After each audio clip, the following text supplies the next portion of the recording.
Are you tired of manually posting updates to your Telegram group?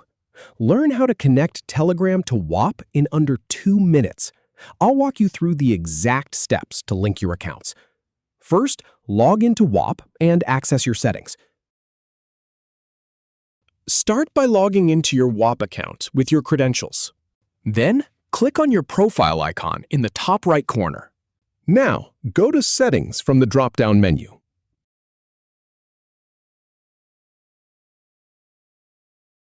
In Settings, click on Connected Accounts. Next, click the Add button next to Telegram. Finally, follow the prompts to link your Telegram account and authorize the connection. If you have any feedback or if any info is inaccurate, please leave a comment below.